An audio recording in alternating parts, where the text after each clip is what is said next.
Hey everybody, what's up? My name is Mr Pokephile and welcome to the Halo Forge Epidemic. Today we're checking out a really unique free roam infection map entitled Not a Prayer, built by All Outta Angst. Now the game type you're going to want to use is Burn Your Dead or ZM Outbreak. However, we recommend you use Burn Your Dead for this particular map because of a very unique feature that we'll see just later on in the map.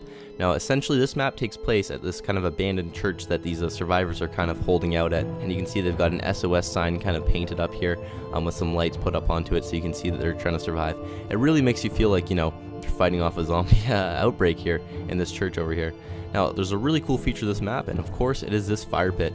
Now if this fire pit was done a little bit sooner on Halo Reach, you'd see it in every single map. Now just the reason why it's so cool, I don't even need to say it, is that there's actual smoke and fire coming out of it, and if you walk around you actually hear smoldering sounds. Now that is so cool in my opinion. I think, again, if we were to see this earlier on in Halo Reach, that you would see this on so many maps. However, it's a shame that we didn't see this earlier on, but I mean, it's just so cool. Now, another really unique feature of this map is that in the Burn Your Dead game type, the zombies are actually on fire, so it takes the term Burn Your Dead quite literally, and you can see that later on. Now, it takes place obviously in this church, as I've stated before, and you can see there's these aisles here and chairs and whatnot, and what you're going to want to do is kind of hold up in there, or if you can hold up outside. It all depends on how your playstyle is and where you want your groups to sit. I recommend sitting in the church though, because it gives you that real church feel, and you know, like you're fighting off a zombie outbreak in a church. It kind of reminds me of the one church map from Left 4 Dead. But essentially, it's a very nice place to hold out, and I recommend you try checking it out in here. Now there's a couple more cool features of this map that you're going to see later on, but I think one of the coolest parts is just the flaming zombies. Now this train also is very unique. Whether you want to jump in and out of the train carts, grab some weapons and move on, or actually hold one of the carts out, it's up to you. Personally, I like to hide out in the church, so as I said earlier, but again, you can run over to the train car, grab some weapons, do what you need to do, and move out of there.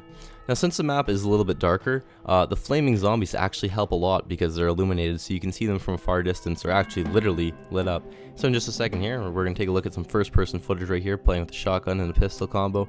Now the fire, take a look at that. That is just so nice to see something like that on a map. Actually makes you feel very interactive, or not interactive, involved. Really adds to the atmosphere of this kind of, you know, you're burning your dead quite literally in front of the church over here.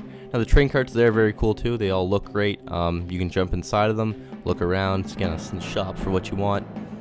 Now I've seen a few other flaming zombies maps, however I think this one does a very good job of tying the concept to the map and adding a little bit of a backstory as to why they're on fire. I'm now going to look in a little bit more in third person here just to get another little overview of the map so you can kind of feel the whole atmosphere of it. But again, I strongly recommend that you download it, download the game type as well, and you know, kill your last few days on Reach with it. He did a really good job on this map. The game type and everything works really well. The map itself looks really great, and I strongly recommend downloading it. It's a shame that this map came out as late as it did. However, it's still worth your download, so give it a download, check it out, play on it, have fun with it, and I guarantee you won't regret it. Anyways guys, subscribe to the Halo Forge Epidemic, and we will see you guys next time.